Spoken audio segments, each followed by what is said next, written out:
Attention, coup d'etat. Dear viewers, the SPD wants to overhaul the Constitution. Klingbeil and company absolutely want to ban the AfD, and now a woman is supposed to help with that. What makes her so dangerous and how resistance to this appointment is now brewing, you will find out in today's focus. Here we go.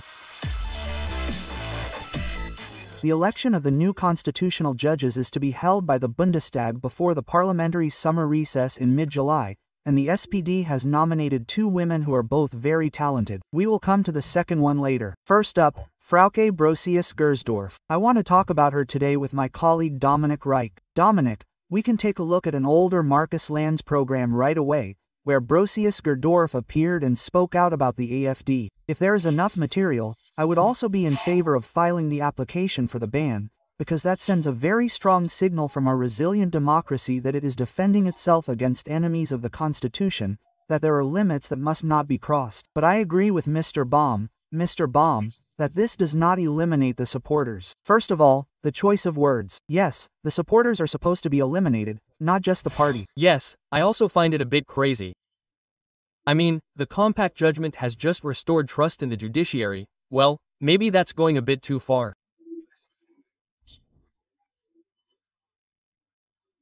And now they're trying to launch a frontal attack by bringing a woman who has very radical, determined opinions to the Federal Constitutional Court.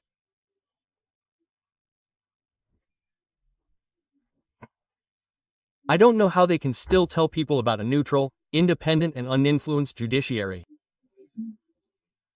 Yes, it's madness, but of course it fits in very well with the SPD party line, which has been firmly established since the last federal party conference in Berlin, where it was said that a ban on the AfD is now the official line of the SPD. Lars Klingbeil, as leader, has been a strong advocate for this. We can also listen to that again. If, based on our historical experience, we have a constitution that provides the instruments that those who bear political responsibility must protect our democracy and our constitution, then it is damn well our duty as Democrats to use the instruments that we have to protect our constitution. Dear comrades, that was sealed at the party conference. Eliminating competition is now the party line of the SPD, and then of course they propose a woman for one of the highest offices in the Federal Republic of Germany who would not stand in the way of an AfD ban. Yes, for Mr. Klingbeil, one of the instruments for protecting democracy is to elect an obviously biased lawyer to the Federal Constitutional Court. She is a highly political woman. We have also substantiated this with a few quotes that we have selected. So let's look back to the Corona period, when there was talk of a general vaccination requirement. In retrospect, that would have been one of the most serious and unjustified encroachments on fundamental rights in the history of the Federal Republic of Germany, which fortunately did not happen. But during this time, Frau Gersdorf said the following: "One can even consider whether there is now a constitutional obligation to introduce compulsory vaccination." That is to say, she has not only assessed it as constitutionally permissible, but even as constitutionally required. A complete vaccination hardliner, no corona investigation to be seen. This person is now being proposed. Yes, we have a constitutional obligation. You could almost put words in her mouth to repeal the Constitution, and it is not the only issue, i.e. the AfD ban, compulsory vaccination. Otherwise she is also a very, very radical abortion advocate. So this woman has repeatedly attracted attention in the past with loud political statements. Exactly. She would have considered it possible to delete the abortion paragraph in Section 218 of the Criminal Code. She had also worked on a commission during the Traffic Light Coalition, which was supposed to pave the way for the legalization of abortions. The Federal Constitutional Court had always been very clear on this. There was a ruling in 1993 that said abortions must be banned in order to respect human dignity and protect unborn life. Karlsruhe has always been very clear on this, and this is now to be softened. Of course, this is also in the SPD's interest, and this woman could of course also help with that. And what she also suggested, she works as a professor of public law at the University of Potsdam and spoke out in a university magazine about gender-appropriate language in the Basic Law. Namely, she criticized the use of the generic masculine, which is actually what defines German grammar, because it would lead to an intellectual underrepresentation of women. And not only that, She also wants to take non-binary people into account. Here she says, "What is problematic, however, is that laws on gender-appropriate language are often still stuck in a binary gender scheme. The binary system means that there is a man and a woman, the simplest thing in the world, and they question it. They do not address people who identify neither as male nor female. The aim is to design the basic law in such a way that all possible genders do not feel offended." Yes, I would say that the argument is complete at this point. This woman is definitely a 100% supporter of every idea that the zeitgeist comes up with. And even recognized constitutional lawyers, such as Volker Berman Nessler on Welt TV, say this. We do not need anyone who has very definite views that divide society, for example, or who also defends a strong state that interferes with the freedom of its citizens. And there are some statements by Ms. Brosius-Gerstorff that make one doubt whether she is such a person. Yes, and she raises a very interesting point. The idea is that the Constitutional Court has judges who are not perceived as political, who are ultimately perceived as neutral, purely legally active individuals, in the sense that they will simply make fair decisions based on the laws and the constitutional order, regardless of the issue at hand and regardless of how politically charged it may be.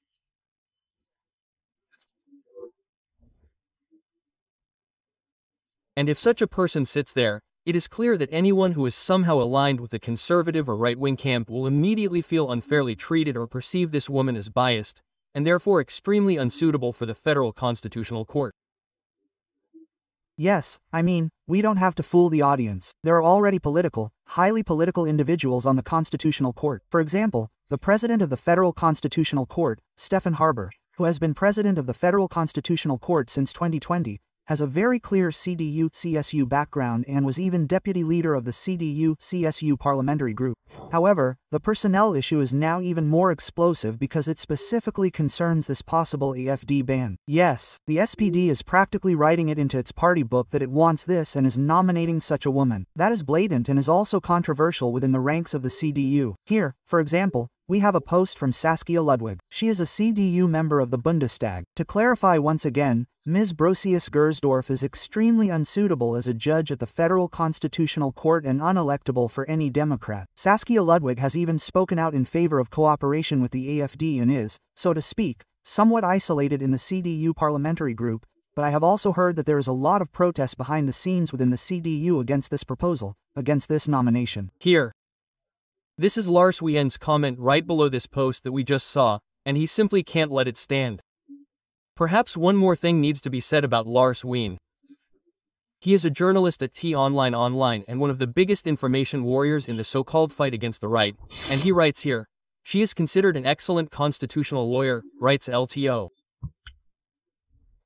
I know whose judgment I would trust here. So, these people who are particularly diligent in the fight against the right are now of course keen to defend this nomination. Not surprising either. Exactly. The AfD, I think, are of course happy. Sask Ludwig says the following on Welt. Yes, well, but it does make a difference whether she speaks as a professor or as a judge. And you just hinted and mentioned being independent and neutral. And it doesn't matter what my political affiliation is, especially since she is one of 8 voices within this group in which judgments are then made. Is absolutely right, but every vote counts in the end, and we have experienced during the corona period in particular that state institutions were not resilient in certain areas. We have not yet been able to address this in Germany, which is why I am calling for a committee of inquiry to take a close look at the interfaces at which things did not work, especially during the corona period. And the professor from Potsdam has also spoken out very explicitly on the subject of corona, how she deals with fundamental rights in general. And has identified a group from whom she would deny these fundamental rights. At that time, it was the unfortunates. And if someone with such a predisposition then comes into such an office, I can say quite clearly that I think it is extremely difficult for a neutral decision to be made, and above all, based on facts, if we were to encounter a similar situation. Yes, I think Ms. Ludwig made a good argument. Incidentally, I also did some research afterwards to see whether she was not applying a double standard, according to my research she is not. She also expressed criticism of the mandatory vaccination during the current coronavirus crisis. That is not necessarily a given in her party, to put it mildly. Yes, but she is always one of the critics and can therefore rightly cite that here. Of course, one must also say what the moderator said, who argued in favor of this nominated constitutional judge, who said that of course you can't interpret every person, every political statement, negatively. Of course, people in office can still behave neutrally, even if they have a political opinion. In principle, that is true, but there has to be a certain limit. So this woman, what was her name? What was her name again? Brosius-Gersdorf. Ms. Brosius-Gersdorf has indeed attracted attention in the past as almost an activist, one would have to say. She has repeatedly argued with the law, of course, but in a very activist way. And I would definitely say that this limit has been crossed. Of course, you can elect someone to the Constitutional Court who has taken a political stance in the past, but if it really falls into the realm of activism, then in my opinion it is very difficult. You also have to consider that 4 out of 8 people in the Senate of the Constitutional Court are now nominated by the SPD or the Greens, and Brosius-Gersdorf could now be given a special position because she is the successor to Doris Koenig, who was previously vice president of the Constitutional Court. So she is leaving. Brosius-Gersdorf is coming and will probably also become vice president of this court. And then Stefan Harbert is supposed to leave as president in 2030. And then of course the vice president is the automatic successor. That means it could be that she even gets the highest office within this federal constitutional court at some point. And that is of course a bleak outlook. And the second person who is also causing concern is Katrin Kaufhold, nominated by the SPD. She has also attracted attention as very activist in another context, namely when it comes to climate. She is a professor at the University of Munich and has signed an open letter, for example, which states that we call on the federal government to adopt an effective climate protection program with sufficient measures to comply with climate protection goals and thus with the national and constitutional obligations. Here's another excerpt from a lecture she gave. I think the title of today's event very aptly captures the mood that currently prevails in many places in the discussions about climate change and climate protection. On the one hand, it is clear that we need to fundamentally change course in all areas of society if we want to avert even the worst consequences of climate change. For example, she was part of a research group called Institutional Architecture for 1.5 Degrees World, a working group that was supposed to prepare the transition to a CO2-neutral society. In other words, what she wants is a far-reaching green transformation of society, which of course also fits in wonderfully with the SPD party program, and so it is no coincidence that she is the second person nominated for the post. At this point, one must honestly say that what she says here, or rather the statement that was shown earlier, almost sounds like a ruling that the Federal Constitutional Court has already made, where a traffic light law was overturned because it was supposedly not climate-friendly enough. The Federal Constitutional Court is already relatively strongly in this direction, but if one were to bring in another person like that, then yes, this position would certainly be strengthened. However, it is interesting in connection with these two personnel issues or in relation to this election in general that the Bundestag needs a 2/3 majority for this, and accordingly the new black-red coalition cannot decide on this on its own, but will have to rely on the votes of either the AfD, okay, that is already out of the question anyway, or above all on the votes of the left party. And of course one could now also assume that the SPD wanted to use tactics here by proposing personnel issues that the left party would also have to agree with, I assume. I would tend to assume so. However, there is now a dispute with the CDU-CSU and they could possibly refuse their consent. This means that this debate about these appointments will be very tense.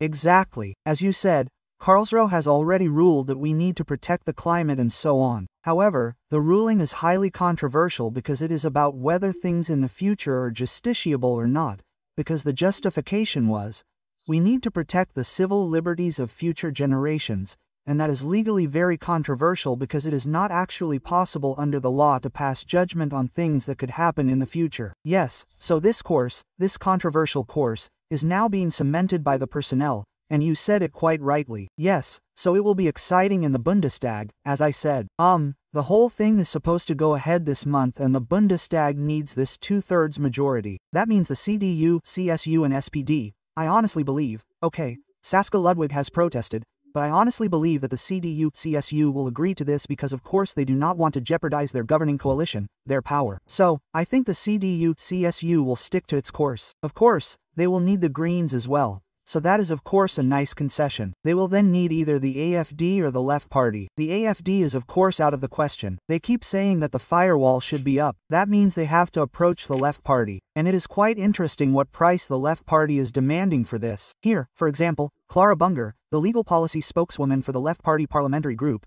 says that in the future we are demanding that the Left Party be given its own right to nominate candidates for the election of constitutional judges, which can be interpreted as saying, okay, we support your candidates, but if things are to continue like this, of course we want something in return. We are demanding the price, and that is to be able to nominate our own people for the highest court in the Federal Republic of Germany. Well, I can understand the tactics, but can we interpret that as these two candidates not being left-wing enough for them? Yes, the Left Party will definitely send even more extreme figures into the race, should it ever come to that. In any case, it will be exciting in Parliament and we will continue to follow the whole thing. Dear viewers, please leave us your comments below this video and subscribe to the channel so that you don't miss any of our programs. We are now working at full speed again after the short period of tension when we didn't know whether we would be banned or not. It is possible, and I should mention this explicitly, that I will now delay ordering things by a week because we had this 1 week when we had to scale back the publishing operations a bit because of the court proceedings, but after this week's delay, all magazines and all ordered products will be delivered on time. And don't forget, we have our July Jubilee subscription on offer, which you can take out until the end of the month. That's when our monthly subscription will be discounted. A very big discount. After the end of the month, we will have to raise the price a little due to increased production costs, but we would definitely recommend you to subscribe to the July Jubilabo until the end of the month. Otherwise, we wish you a wonderful summer weekend. Relax, take a break from politics, because politics will continue on Monday at 8 p.m. at the usual time in the focus of the day. Until then, bye, ciao.